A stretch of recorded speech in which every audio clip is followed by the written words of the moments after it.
The following is intended only for mature audiences. Always consult legal and medical professionals when needed. Viewer discretion is advised.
Good evening, everybody. Welcome back to another edition of Terra Turas.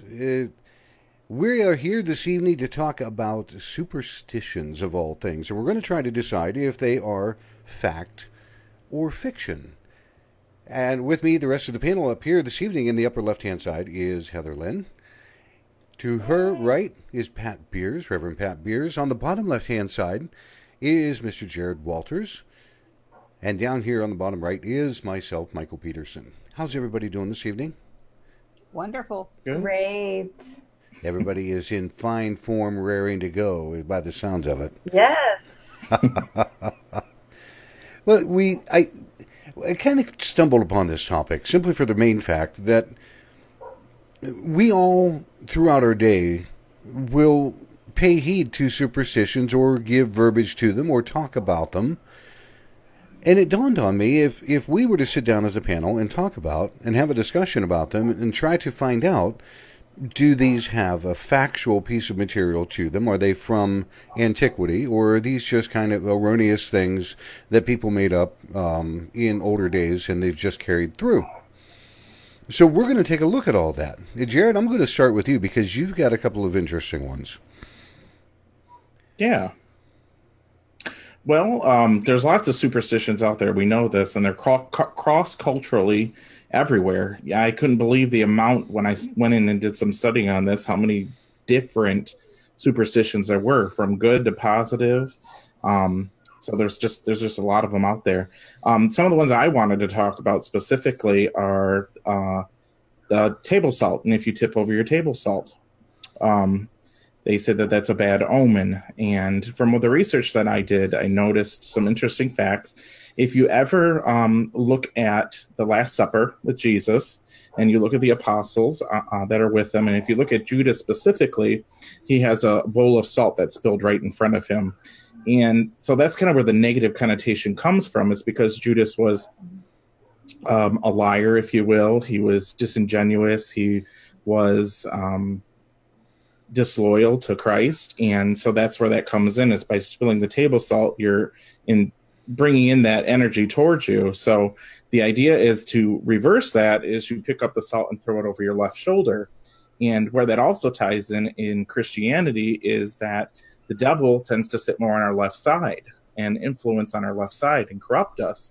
So when you pick up the salt and throw it over your left shoulder, you're in essence throwing the salt in his face and blinding him so he can't see and focus on corrupting you. So that's where that actually comes from. So I thought that was kind of interesting. That is extremely interesting. The one thing that I do know about salt, if you go back, you hear people say, they're really worth their salt when they're talking about if they're working hard and things like this.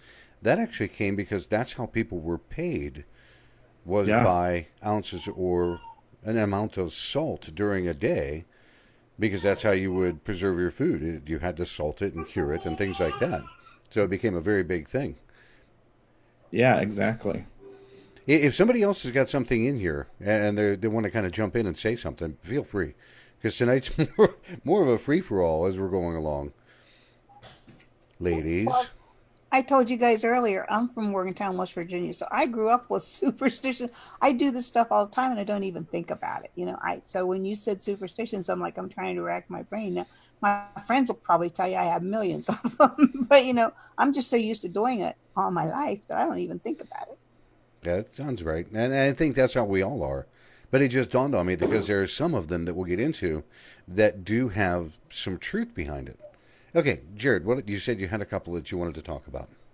Yeah, the other one I wanted to touch upon was mirrors. And mirrors tend to have a negative connotation for a lot of people, and they can just be kind of eerie. And I know in feng shui, you never have a mirror facing your bed, but a lot of the lore, if you will, that came from mirrors and breaking a mirror, you have 7 years of bad luck, came from Southern America.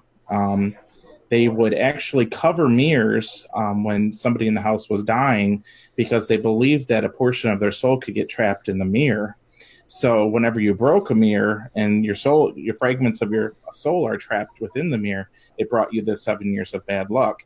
And there are ways you can remedy that, of course, to get out of that loop by can take a piece of the fragmented mirror, the broken mirror, and go tap it on somebody's gravestone. And when you do that, that's said to reverse it. Or you can actually take the broken fragments of mirror and grind them down into a powder. I don't know what you're supposed to do with them, but wow. Those are some of the ways you could, get out of that energy of having 7 years of bad luck. See, now I find that one interesting because we had done a show earlier on haunted items, and one of the items that Pat had seen and had been down was a very large mirror. Yeah. So I would have to say somewhere in all of that, there's got to be some fact to it. Right. Simply for the fact that, and I think we've all encountered having somebody around, or if we go to see and we look in a mirror, we're seeing other things, other people's spiritual energy. So I would say that it's somewhere in all of that. Exactly.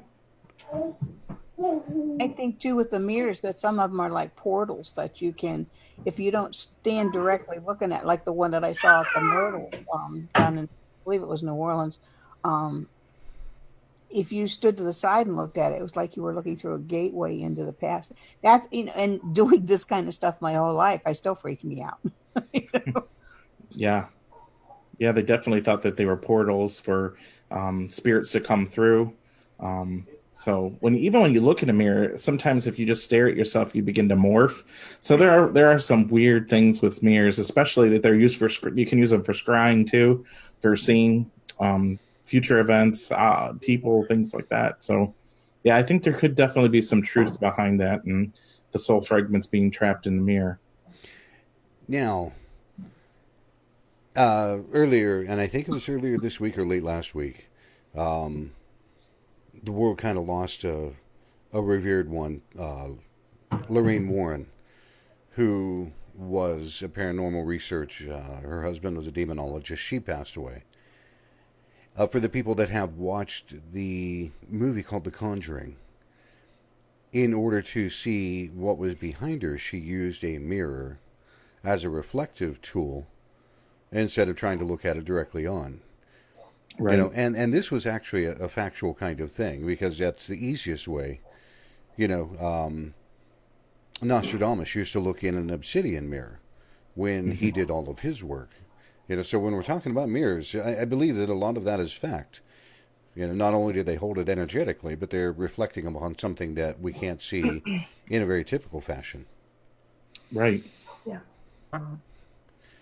Heather, I'm going to bounce over to you. What kind of superstitions or things do you know, and do you believe they're fact or fiction? Well, I mean, I remember being a little girl and jumping over all the cracks, that old saying, don't step on the crack or you'll break. I know that's really silly, but that's really that. And the black cat thing. I love black cats. I think they are some of the best cats that you can ever have is a black cat.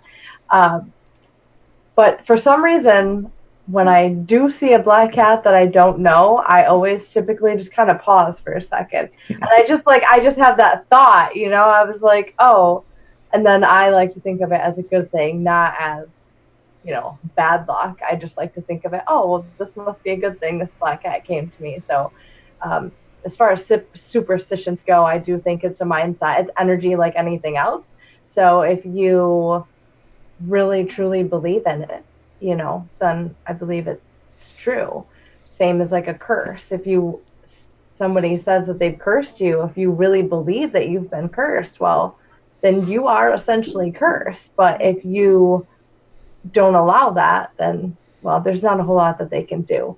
But the mirror thing, there's definitely something much more magical than superstition as far as that goes, I think. I also think this is a super awesome topic, and I'm so sorry I didn't know what we were talking about. I'm like, I just got on air and I was like, I don't know what we're talking about, and I don't know. And then you said superstitions, and I was like, oh, I don't even know if I have any. She brought up a very, well, while you're thinking about that, she brought up a very strong point when she's talking about curses, gypsy curses, things like this. And I would ask everybody as we kind of go around, and Pat, I'm going to start with you. When you hear of people saying that they have been cursed, do you find that to be more true or not? I hate to say it, I've known both. Okay, Mary Ann Wykowski, the Ghost Whisperer. I took a class with her more years ago than I care to think, probably 20 years ago. And I went with a gentleman who was an attorney in Akron. Oh, quit smiling, Michael. And we were doing objects that she had gone to secondhand stores, she'd gone to pawn shops, and she bought things that she felt had been cursed. And there were about 20 of us there. And the gentleman that went with me was funny because I didn't know him real well and everything. And we went, and everybody he sat down next to got up and moved. I thought, that's strange. So the class is going on. And she said, they asked, is there anybody in here that's been cursed? And she said, yes, there's one person. And I said, will you tell us who it is? And she said, well, I think they know who they are, but we'll just go on. And I don't know if I talked to you about this before, but in World War II, you've probably seen the ceramics with the dragon on it. Beautiful. They're usually gray, blue, and then they'll have like a charcoal dragon on it. One gentleman had been killed, and he had bought one of those little jewelry boxes for his fiance, and they sent it home with him in his body bag. And she had brought it. It belonged to a family member of hers, as a matter of fact. And when those people were making those items, they were cursing them, so that whoever got them was going to have bad luck. Continual bad luck as long as they owned this item. Well, the lady that got it happened to be a great aunt of hers. And her fiance had been killed in Japan. And she later became engaged about 10 years later to another gentleman who also died in an accident.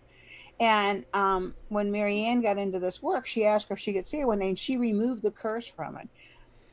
But she passed around other things. She had a little ceramic box, just a tiny little thing, maybe 2 inches by 2 inches. And you opened it up, and if you've ever smelled carrion, I mean, it was like immediate. And you put the lid, and then we wrote down on a paper what we felt from each one. And she later removed the curse. I have the papers upstairs, but I don't remember. But my friend Jack was the one who had the curse on him, and his ex-wife was Ukrainian, Lithuanian, that kind of thing. Mm-hmm. And her mother cursed him because he was an attorney and working all the time and not spending much time with her and their son. And so she decided to divorce him. Well, the mother-in-law cursed him. And he was so funny because jokingly, we would call him a fart on a skillet, because if we were talking about anything like this, he would get so antsy and he would get so. And she removed the curse from him, and he was much calmer and much quieter after that. But yeah, I've known people, and it's just like Heather said, my son lived in New Orleans for 10 years. And I know people that very much believe. One of my friends went down there and she got a juju bag when my husband was dying of cancer. And she said that when he passed, if I would burn this juju, I was to put it in his pillowcase. It was to help him find peace. And I wasn't sure I believed in it, but he had pancreatic cancer and there was a lot going on. And I did that. And after he passed, I had to try 3 different times before that sucker would burn. And she said it was because he was still in flux. And once he had gotten settled, it burned. But I didn't matter what I did to it, it would not burn. But I've known people who thought they were cursed, but they were doing it to themselves. They bought into that fear, and they were driving themselves crazy over something that was not going on. But I have known people that were truly cursed. So you would actually say then that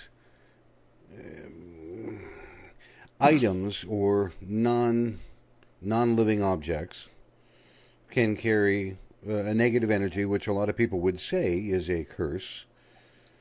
And people that believe they are cursed, typically they're manifesting that curse on themselves. Yeah. Okay. Another example was a gal who had been killed in the late 20s, early 30s, and she happened to be a nightclub performer, and she had beautiful gold earrings given to her by a gangster. And she said those were hers, and if anybody ever took them from her without her permission, they would have bad luck. And that's why these earrings kept turning up. They kept going back to the pawn shop. And Marianne said, "This is so strange." She goes, "I don't know. They're beautiful." He said, "I'm selling them cheap. I want to get rid of them." And that followed on with that. And so it's amazing. Wow. I think, if you ever said to somebody, "I wish you'd break your ankle," or "I wish you'd whatever," and they sprain their ankle, you did it with your intent that you put that out there. So if it's a belief thing, and it's also the intent that you put it out there with. And that one I can believe, because our words carry a lot of power. Not only is it energetic of what we're saying, because you could jokingly turn around, if somebody does a prank on you, and you look at them and go, "Man, I really hate you." They understand, and you have said it with an intention and an emotion that is jovial and non-threatening. And yet, if you come across at somebody and say, "I really hate you," whole different ballgame. Not only is your intention maligned, but your emotion that you put behind your words carry all that energy. It's like, ooh, right. And the other thing people have to remember is when they do something like that, it's going to return to them minimum threefold. That's exactly what was on my mind. Exactly. Explain that a little bit, Pat. Well, if I wish you ill, I'm going to get it back 3 times, whatever force I put behind it to give to you. It may not hit me all at once, but it's going to hit me. See, we're going to talk about that, because I wanted to ask about that, where it comes back, whether it's good or bad, that Right. things circle back around, and they come in threes, because we hear a lot about threes. Jared, when we're talking about curses, because I really want to see what your side says, do you find that it has more fact or more fiction behind it? Well, I think that's a twofold thing. So we have a binary thing going on here. I think you have to think of the idea that Pat touched upon is intention, and then what is the belief in the person who's receiving. Like you said, words have power. What we put out, and we know that intention drives living energies of the universe. We can use it for manifesting. We can use it for anything. And in some of the traditions that actually do curse, like Pat was talking about the threefold, that's more in Wicca. And Wicca is a form of paganism where the people in the tradition actually call themselves witches and whatnot. But there are also other schools of thought that don't believe in the threefold whatsoever, and it doesn't affect them. So you have multiple things going on here. If you talk about the African traditional religions such as voodoo, in voodoo, they consult the spirits first through a form of divination, and if the spirits say yes, you can go forward with this curse to curse somebody, then they have the permission to do so. So they're going forward full force with this. And do I believe that what they're doing actually will manifest in the person's life they're sending it to? Absolutely, in some way, some shape or form. So curses, for instance, can also be something in if you've ever heard of a strega, which is witchcraft in Italian, in Italy, and it's really well known. It's part of the culture, really, that they believe in something called the malocchio or the malocchio. And I don't speak Italian, so I'm probably murdering that, but it's basically the evil eye. And there are people out there that will have to actually remove the evil eye from people, but it's the intent of what they're sending. Like, I curse you for, doing something to a family member, whatever it might be. So yeah, I do believe that your intentions and what you believe and what you perceive all are a factor into creating the energy that is either damaging you or holding you back in whatever form. I would agree, because it is one of those things where if somebody, they would become cursed, a gypsy, whomever, saying, I curse, whatever. And the person hears it.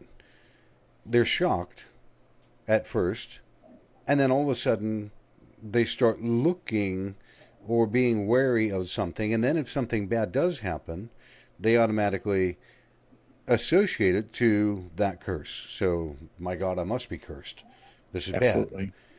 You know, and then because that's where their attention is, that's where the energy is going to go.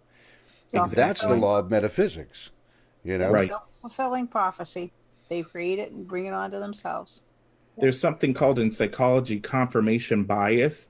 And basically, that's where people are more likely to remember events that fit their worldview. So if you believe you're cursed and or something triggers that somebody said you're cursed and now I've now gone bankrupt. Well, they attribute that to being cursed. So therefore, it creates this cyclic cycle. So it's called confirmation bias. So people actually do pay attention to things, and when they see it, they attribute it to something, and therefore it's true. And that's where a lot of these things come from. Yep, and thus it becomes cyclical, and the more they pay attention to it, the worse it gets. Exactly. That's when people turn around and I tell them, I said, look, folks, be careful what you go looking for, because it's the old Chinese proverb that is more harm than good. May you find what you're looking for. You know, and they got to be careful because they go looking for this, they're going to find it. And when they do, the chances are, because they have been scared while they have been doing it, or they have put negative energy into it while they've been searching for this thing, it's going to have all of that connotation to it. And then, boom, it blows up into this huge, I must be seriously cursed, and runs rampant from there. That cycle of fear that just creates more behaviors and more karma, so to speak, right in that same belief, you know. So it turns around and becomes self-perpetuating. Right, exactly. Just in your thinking, does this have any boundaries as far as, and I'll go through everybody else, does this have any boundaries as far as theology, religious preference, or do you guys think that this hits everybody all the time unless you're paying attention? You mean as far as superstitions and curses go, or you mean, because your beliefs definitely have a huge impact in everything we do. Okay, and our perception of things. You know, we all have our own perception about things and life experiences that shapes that. But awareness is the main difference in, I think, in raising your consciousness, and generally speaking, in just being aware of those belief patterns and being aware of that fear. Like you're saying, if we think we're cursed and then something happens, like Jared said, and then we really think it, well, then we get that fear, and then that fear just grows and grows and grows, and then we're in that cycle of fear where that's what we're manifesting at that point. Right, but do you believe that does it matter if you're Christian, Catholic, pagan, earthwise, anything? Does it matter? Do you find one theological sect may have a harder time with superstitions other than another? And especially like curses. I don't. I think it depends. Because I grew up a Jehovah's Witness, and it is, it's very, they don't believe in that stuff, period. Like, they don't believe in that. And now, could they be cursed? Again, there's that fear factor. They have so much fear against it, or not anyone specifically, but people I know, that fear would then be inserted, and then, could they be essentially cursed because that got in there, and then they're like, oh no, what if I really am? And then they end up essentially drawing that to them, even though they don't believe in it. So, I definitely think our beliefs play a role, even if it is a religious belief. I don't think that superstitions necessarily I guess it's a two-sided coin. You know, it's not really going to affect somebody because they're a Christian or because they're not a Christian more, again, but your specific beliefs do play a role in how that energy is going to affect you, period, because it's all energy. And I feel like it's a common thread that so many religions have the same belief, you know, like lighting candles in a church or lighting candles in your home, you know. It's just that underlying thread is still there, and it's weaving through all of them. Yeah. Now, Jared, I'm going to ask you that same question because I don't want to pigeonhole you, but I know that you are, let's call it multi-denominational in your thinking. That's a nice way to put it. Absolutely. Would you say a pagan or a Wiccan is less prone to think about superstitions rather than, and I only use these terms in broad strokes, folks, truly, rather than a Christian, a Catholic, a Buddhist? Are they more apt to understand the dynamics of it? Well, I feel that throughout these different religions, in even culturally, you see that there are some similarities, but you also see that there's their own belief systems through these things. And I do think that religion does play a part in this, because I saw as I was looking through a lot of these different superstitions, I was seeing common threads of Christianity. You know, that idea of the black cat, and the black cat would have come from people believing in witches, and the witch is familiar. So as the witch is familiar is crossing in front of your path, this is a negative thing. But if you look into ancient Egypt, cats were celebrated. You have the goddess Bastet, or Bast, excuse me, who was an Egyptian god of the cats, and they were revered. So, and everybody had cats. It was a blessing to have cats. So you can definitely see these threads and where they differ throughout the different religions and cross-culturally. But I think they all have some basis in this and believe in superstitions. And, you know, some ones are stronger for them than others. Like, I personally have never given much thought into it. I remember as a little kid jumping over the cracks, you know, or you're going to break your mother's back and whatnot. But, or, you know, see a penny, pick it up all the day, you have good luck, but it has to be heads up, not tails down. You know, I've always played some consideration into that, but that's not necessarily streaming from my religion or my upbringing, but you can see where it has truth for people, especially when it comes to their religion and what they believe. So it's more of a cultural impact depending upon where you were raised or how you were raised in a culture. Right. That's an interesting thought. A couple people... Go ahead. No, I was just saying that is interesting. Like you said, more of a cultural thing than... Yeah. A couple people in the chat room have said and spoken about, when Jared had mentioned threefold, brings us up to another of the superstitions, and I'm curious to see what everybody's going to say.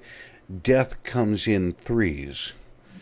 It's like you have somebody, you know, somebody passes, you tend to see or look for the other two people that are associated with that. So I'm going to start with you, Heather. What is your thought behind that? I mean, again, when somebody in my family gets pregnant, it's the same thing. They're like, oh, who's the next two people that's going to have a baby? Like, we're calling each other on the phone and stuff, you know. So I guess in that way, I've kind of seen it play out in threes. But again, I really think that just the energy and the thoughts, you know what I mean? And when you really put a lot of energy into it, you're going to find it. Just like what you said, if you're looking for it, you're going to find it. And so I think it's one of those things. I would hope that we're not putting some kind of intention out there that, you know, if one person dies, two more need to pass away. But again, when we think about it, and, you know, again, maybe that deep-seated fear that a lot of us have, again, I like the interesting point that you guys made about culturally, because if you live in a culture where that's a common superstition, I think you're going to see it more, because that's, you know, on a larger energetic level, there are more people with that belief. So I think that it kind of plays out that way. Pat? Yes, And sir. now again, and I don't ever want people to think that I'm picking on Pat or saying this in any kind of a mean fashion whatsoever. But Pat has been around on this planet longer than all of us, and has been able to experience more than any of us. So, in your experience, Pat, do you see this to be a true thing, fact or fiction, for death comes in threes? Sometimes yes, and sometimes no. If you notice the celebrities, when there'll be a celebrity pass, there'll often be three. In my family, it's been hit and miss. I mean, there have been, we know that they're all not well, and when one goes, it's just like dominoes. It's, I'd say it's probably 75% no and 25% yes that happens. Do Like you I've got three right now. I've got a brother-in-law, I've got a sister, and I've got an aunt that are all not real good. But do you find, if you know a family or anybody, if one of their family members passes, or in your own family or mine, do you see it more often than not that it does come within threes, like within a short period of time frame? This year in my readings, yes. Since last November through March, I had several families that there were three members, some young, some old, um, some close relatives and some distant relatives. But one lady had three. She lost a son, she lost a parent, and she lost a sibling, all within 90 days. Wow. And I had that several times with people that it would be three over a period of usually 3 months, which made it even weirder for me, when they would start talking. And Hmm. it's not always the ones that they think, like I said, I have several in my family who are not doing real good right now, but it would just be, sometimes it's friends, sometimes it's family, sometimes it's just people that through work or whatever. Yeah. And it seems to, our newspaper, the Beacon Journal in Akron, our obituaries since I'd say October of last year, we've had more times on the weekends when there's 5 pages of obituaries than normal. We usually have two or three, but five, and they're full. They're just, you know, it's crazy. All right, I'm going to ask an odd question because of that. Would you attribute that to a particular age group, the last of the baby boomers, things like that? This generation that is the baby boomer generation is by far the largest segment of the population in the United States, people that are 65 and older. So Yep. are you noticing more because they're actually passing away more? I'm Or are noticing you noticing more that seem to be grouped together with some kind of a commonality? it's all ages. Some are infants, some are older. And see, with the opioid thing, you see a lot of younger people, sudden death. If it says sudden death, then that usually means, and Summit County was leading the nation for a while with this. Hmm. And, but there does, a lot of times there's no rhyme or reason. It just, Marietta was where I was when I heard about this lady that lost three family members within 90 days. And then there was another gal came to me the same day that she had lost, but they were older. On Mm-hmm. her case, they were older, but with the other lady, it was all ages. Wow. I think Jared? there's a lot of transitioning souls right now. Um, and I think it's going to be the shift of the energy of the earth has already shifted, and we're Uh, just kind of catching up. Yeah. And so I don't know. I haven't watched any like astrological or how, a lot of psychics will predict all this, stuff to come. But I don't know about you guys, but I felt the fire before the cathedral burned down. I felt the fire coming. I knew the fire was coming, and I know that there's more stuff coming. And I think that it's just part of the transition, um, the ascension of the earth right now. We're losing, and a lot of people are losing pets and stuff too. They've all agreed to transition during this time, and perhaps I'd like to think assisting us from the other side, so to speak, because I think we need that extra energy. And when you cross over, you really have that sense of knowing that we don't have here. do you not? I also look at it as kind of a, I've done all I can here. I can do more from the other side, and then also kind of a cleansing. Fire is cleansing and purifying, Yes. and it's just it's amazing to me sometimes. Jared, in looking from your perspective, do you see death or things coming in threes like that? Well, if we go back just for 1 second, when we're talking about the threefold Yes. Rule, if you will, in Wicca, don't think of it as like things happening in a sequence of threes. If you do or send harm to somebody, when they say you're going to get it back 3 times, it's basically like if I take a boulder and put it in my hand, and I take that boulder and I make it 3 sizes bigger than what it originally was, and now it's 3 times heavier too, and I throw that with the same velocity as I threw that first boulder, and it's going to hit you and it's going to hurt you a lot more. So basically that's what that threefold kind of gets at the root, that if you put something up bad, you're going to get it even worse back. Now, when you talk about threes, that brings up an interesting point, because the idea of things happening sequentially in threes is, if you know anything about decorating, I know some of the women might know a little bit more, but usually decorators do things in threes. They do it in odd numbers. If you see over my shoulder here, 1, 2, 3, you have things in threes. There's this idea of balance, if you will. So yeah, that can definitely play into this idea of things hitting you 3 times. Like this week, say my grandma passed away, and then a week later, my job, I got fired from my job. It's like, and then people are just naturally waiting for that third thing to happen. Things happen in threes. It goes back to that idea of confirmation bias, and what you're putting your energy and your thoughts towards is what you're creating and what you're bringing towards you. So, I don't know the whole concept of death and things happening in threes within families or whatnot, but people are dying every minute, every day. So it's like, it's inevitable, but you can see sequences. And when you see sequences, you're attributing it to that, things happening in threes. Right. Bobby brings up a good point in the chat room. He says, a former nursing home worker, older people are obsessed with checking the obituaries.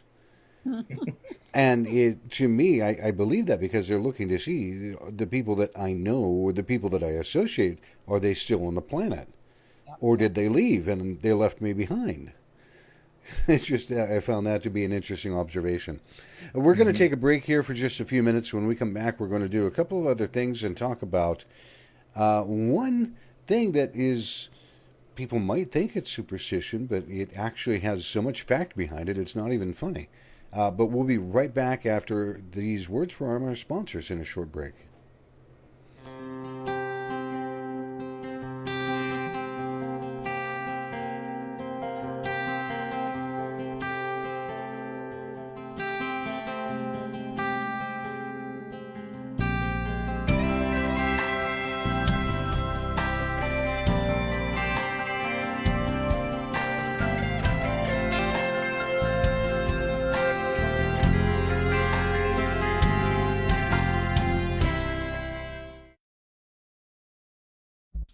Divine Awakening's New Age Emporium and Healing Arts Shop. It's the largest locally owned and operated metaphysical retailer in the Sandusky, Ohio Tri-County area. Serving the Firelands region since April of 2014, they're pleased to offer a space that is welcoming, relaxing, and open to everyone. In the Emporium, you will find a variety of unique gifts, special events and services, as well as classes and workshops to soothe your mind, body, and spirit. If you're in the Sandusky, Ohio area, look for Divine Awakenings at 1006 Tiffin Avenue, Sandusky, Ohio. Their phone number is 419-502-9137, and you can find them on Facebook at /Divine Awakenings LLC.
Coming back from our break, we were talking about a couple of different things as we're going to go along.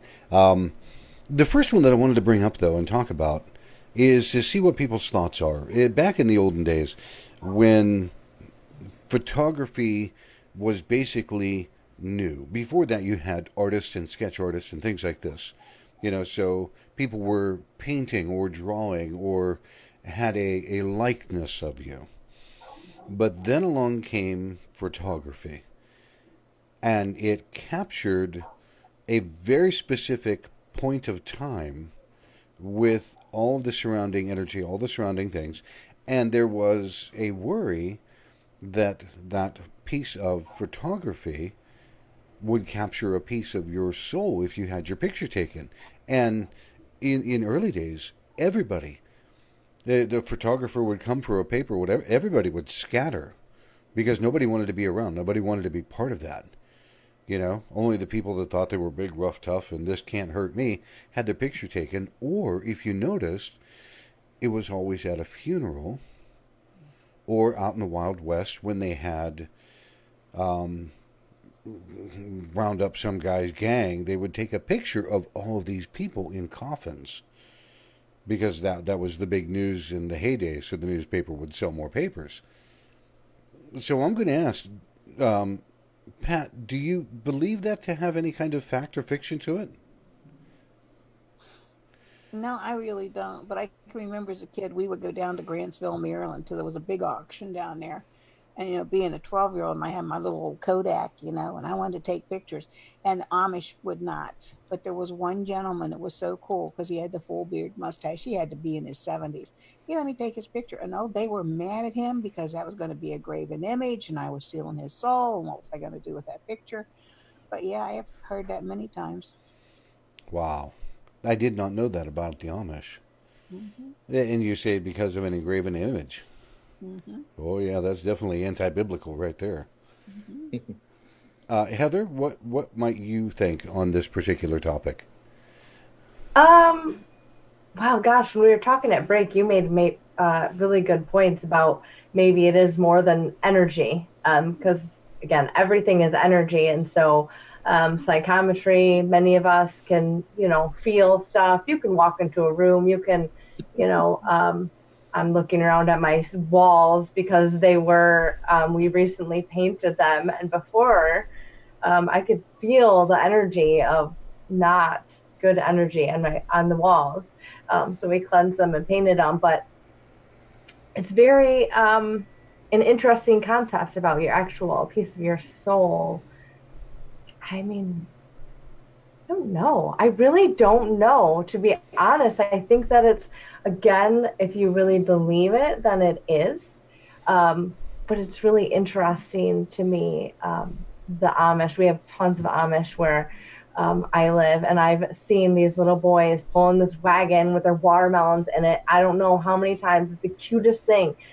So many times I've wanted to stop and snap a picture just while I was driving down the road.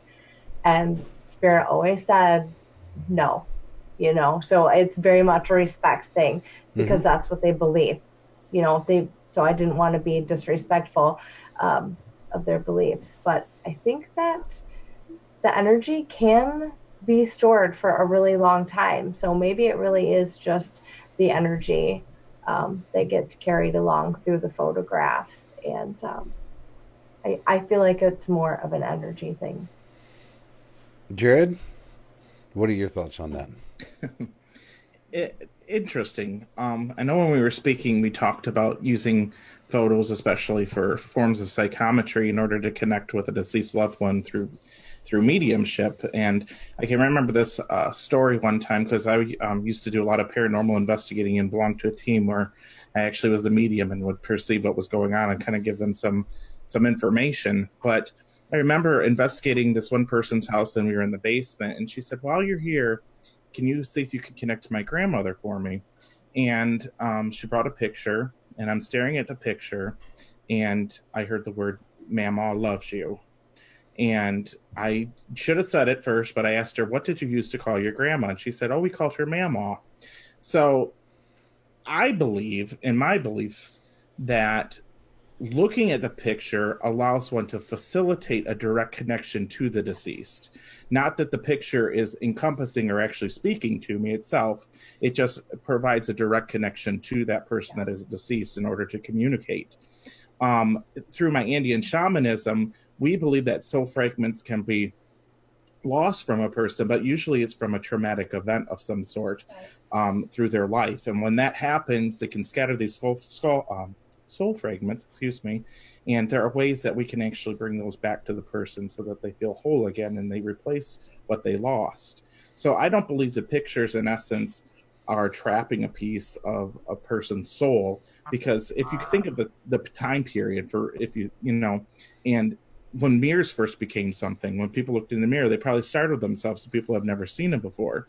So it was something new. It was different and kind of scary in some ways, because how can I see myself like that? Just like, how can I see you guys here in my computer screen, but you live how many miles away? Technology, it's unreal. So it can be somewhat frightful and scary the first time you see these things. And especially if you think about the Victorian era, when we first were talking about pictures, that was the wildest time for spiritualists and the spiritual movement that took off for, mediumship, for seances. I mean, death photos. They propped people up after they were dead, dressed them up to take pictures with them. Mm-hmm. I don't know if there's more to that, and I would like to actually do some more research behind that. But I think more of just like permanently preserving someone's image before they, in essence, rot away. Excuse that. But I don't know if there's more to that. But I don't necessarily believe that the energy is trapped in a picture. I just think it's a direct connection to the person through mediumship that we can actually speak to them. I like the way that you phrased that it is a direct connection, because that resonates really well. Yeah, me too. I like the way you said that. You mentioned that they used to dress people up, and I remember reading a couple of articles about that, to where it was the most common thing to dress people up and actually sit them up, and then have the family members have their photograph taken sitting right next to the deceased family member. It's like, I don't think that I could really handle that, but it was very common back then. It was very common. And if you actually look at the pictures, you have to look close, because sometimes you don't know if someone in that photo is indeed dead, because their eyes are sometimes open. Yes. In that case, So unless they're just sitting there looking like they're sleeping, doesn't that look sweet? It's just a sleeping baby. It might be a dead baby at the same time. Very much. Okay, let's take one more topic that a lot of people have heard about. A lot of people actually work in the field, and we all have I'm sure, a very different understanding, different use, but the superstition, if you want to call it that, something that may or may not have fact or fiction to it, is feng shui. Really big in Eastern culture for us. We would call it Eastern, Western, from Chinese, Japanese areas of that in particular part of the world. And it is... Pat, I'm going to ask you, try to define feng shui. I consider it a big energy. And I have several friends who are very into it, and they'll come and go, oh, you got that just placed perfect and whatever. And I have to my right, and don't ask me, it's the northwestern corner of my living room, and I live on a split level, so it's to the far right of me. And I have a nutcracker there. It's about 3.5, 4 feet tall. And I have one of those little ashtrays. Remember the old ashtrays that were the hands together like this? And I have one of those little ashtrays sitting there, and I was having a lot of difficulty. So then one of my friends said, oh my gosh, that's perfect. And I said, what do you mean? And she said, you put those helping hands in the correct spot in your home. And this just happened last fall. I have a friend of mine, very dear friend, very into, she's written for Llewellyn and they've published Candle Magic and all different kinds of things for us. Terrible time with her legs. And she was into mermaids the last couple of years. And she had mermaids all over her house. And most of the mermaid pictures and whatnot would be just a little bit above eye level. She's like me, she's 5'3". she had a lady come for feng shui who had written several books and blah blah blah, and she told her, "Are you having trouble with your legs?" She said, "Yeah, why?" And she said, "Because a mermaid is a legless woman, and you are putting your legs together." Doctors couldn't figure out what was wrong, you know. And she said, "You need to put away your mermaids for a while." And she said, "Anything that you have involving water that's above eye level, you're putting yourself under the water." Mm-hmm. So when you think about it, doesn't it make sense? But I would have Mm-hmm. never thought about a mermaid as a legless woman. She put away, I think she had 75 things, most of which my friends and I had given her. And her legs started to slowly get better. Now she's much better and everything, so she's reintroducing them, but she's very careful about where she puts them and what they are. That I I can thought that was understand. fascinating. Very. Heather, I'm going to ask you, what kind of experience have you had with feng shui, and would you say it is something that is fact or fiction? Oh, it's definitely a real thing. It's an art of placement. I mean, in its basic form. But like Pat said, really has a lot of energy to it. I mean, if you just go by how you feel, when you walk into a space, energy is always moving. So you want the energy to move in the best way. You know what I mean? You want things to flow in a certain way. So I actually made Kurt rearrange the whole bedroom and put the bed on the other wall because it's more feng shui like this. But it just feels better. And I don't know how to explain it. I plan to take a class next fall on feng shui because at the school that I go to at the Naturopath Institute, they teach it. It's a real thing. And the actual building itself, I mean, they have paid a lot of money to have the building, even the outside, even the colors of the posts, and just very little intricate, like gold and certain spots of the building all the way around. You know what I mean? Just perfectly placed to manifest, to draw in the energy that you intend to draw in. So I think it's also a way to be very intentional about the energy and the flow of the space that you're in, rather than just allowing whatever and that chaosness to fill the space. That I can understand too. Glad that you got your things rearranged in there, though. Some people don't take the time to think about that. Now, Jared, because you are owner of Divine Awakenings here in Sandusky, and I know you have some feng shui items that you carry in your store, I am going to assume, and correct me if I'm wrong, but I'm going to assume that not only do you carry it, but you make use of it in your life. I really love what Heather was saying. She hit the nail on the head because that has so much resonance to what she was saying. But I will try anything once. And feng shui has always been in my radar, but I have a passion for art, and interior design is right on the top of that thing. And if anything goes against and doesn't look right where it should be, no, it doesn't it bothers me, if you will. But there are things in certain practices that I will use that incorporate feng shui, but I don't know enough about it myself. I'd probably have to bring somebody in and actually do a complete rearrangement. They'd probably walk in and go, "Oh my God," I don't know how much energy and truth I put into it. I do believe everything can be made better by the placement of things, because I know that they say you can't have this in that corner, you can't have that in that corner, and if you do, you have to balance it with this, and you have a money corner, you have all this other stuff going on. But it's like, I just don't put enough energy into it in order to see its results. But I think they even use something called a bakwa. That might be the title. I could be murdering it, but where you put the mirror on the outside of your door to reflect negative energy away. Yeah, I do that. I do have a prism that I'll put in the window to help break up negative energy. red. I have two posters in the very front of my shop in the north corner of the shop that are for prosperity, because red is prosperity. That a friend of mine, Maria Cerna, actually got me from her pranic healing. When she goes to do her pranic healing stuff, she can pick up these posters and whatnot that have the energy in them. But that is more of a feng shui thing, the color red and prosperity. So you put that in the north corner. So take it for what it is. I believe that anything can definitely make things better. And I would try it if somebody wanted to come in, but if it goes against my aesthetic, I'm sorry, it probably won't stay that way. Can I ask Jared a question, Mike? Go ahead. I know. Is it okay if I ask Jared a question? Go. Sure. I noticed that you rearranged the shop so that there is more free flow from the doors to the back where your desk is.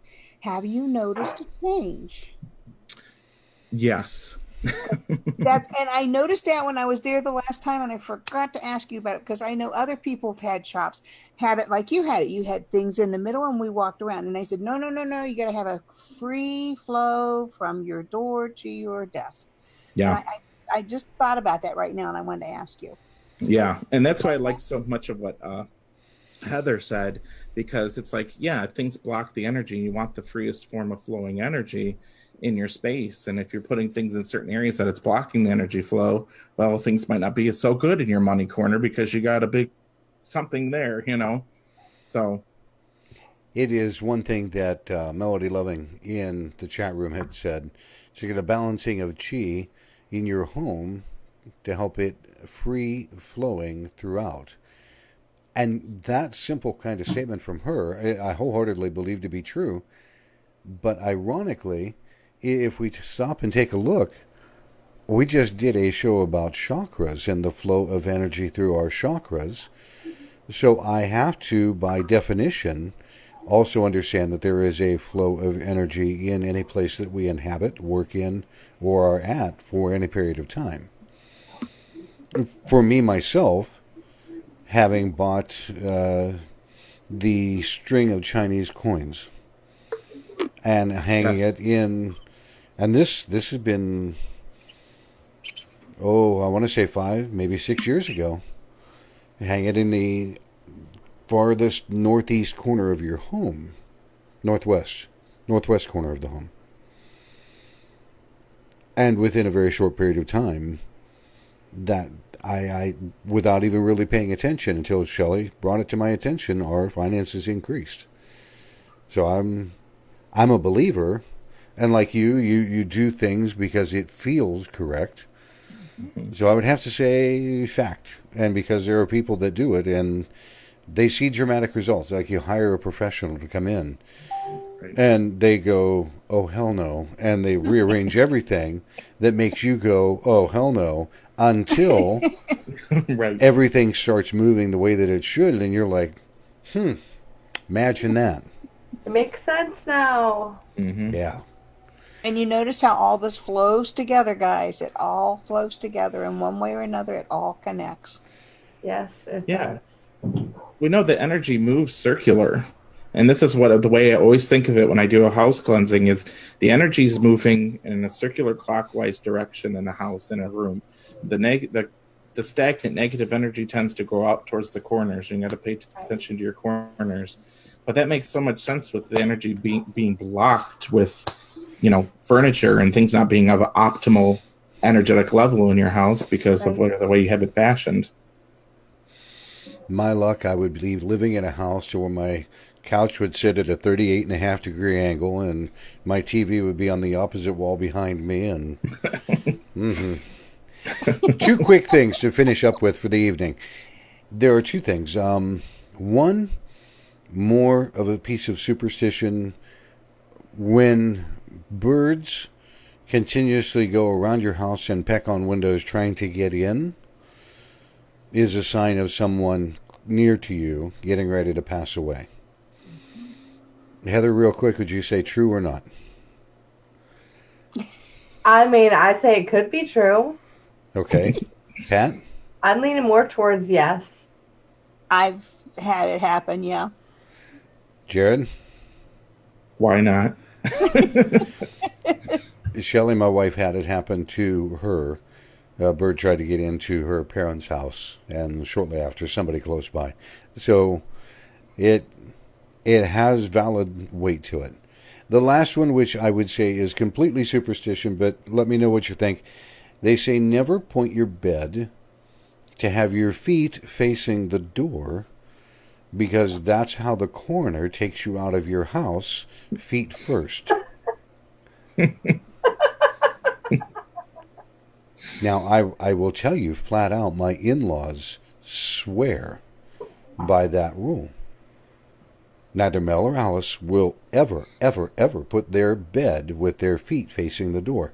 And my mother-in-law loves to change the furniture around. Shelley gets it naturally. But they come up with some odd ways to put their furniture because they won't do that. So here again, is it a piece of fact, a piece of fiction, or does it happen because we are focusing, and if that happens, we draw it to us? My bed has been that way for probably, I've been in this house 47 years. My bed has been that way for probably at least 39 of them. Wow. And that is true. You know, when they took my husband out, that's the way they do Yeah, it's the same thing, because the coroner puts you on the gurney.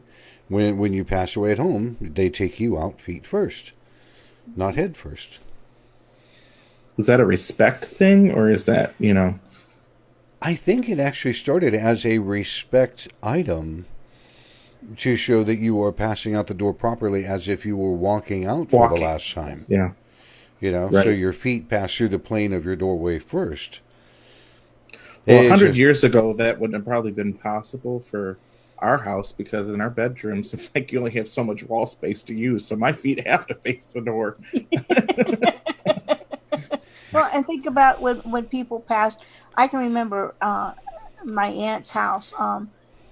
They had a parlor that we had a living room, and we had the kitchen and the dining room. But we had a parlor, and when someone in the family passed away, I'm 12, 15 years old, and that's where the body was at. Mm-hmm. And there was one door there to the outside, and the feet. I was just thinking about that in my head. Yeah, they were always facing that door. Yeah. Wow. And if you look at a funeral home, the head always faces on the left-hand side, the feet are always on the right. You're right. Your body's always laid out that side, so the right side is facing out. I don't know why, but that is. Miriam Winkowski believes everybody attends their funeral, and they're always at the foot of the casket. Wow. That is interesting.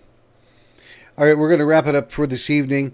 I appreciate everybody being here this evening and having kind of a lively debate or discussion about something that's completely off the wall. Next week on our show here at Terra Turas, we're going to talk about the astral plane and astral travel, because it was one of the things that all four of us showed an absolute desire to say that's got to be a topic. So I next think week, Heather's going to like that. She's sitting there going like this.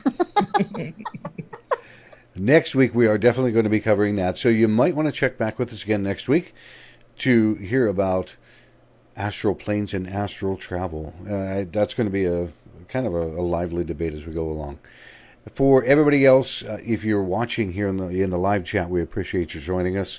If you're listening to the podcast, thank you for tuning in. As always, you can check us out on Facebook at /Terra Turas. You can also find us on the web at our own web address, www.terraturas.com. And we have our videos as well as podcasts there as well. But you can also find the podcast on any of your major podcast outlets, such as iTunes, Spotify, Spreaker, SoundCloud. Until next week, everybody, thank you for joining us, and we hope you have a great weekend. Good night, guys. Good night.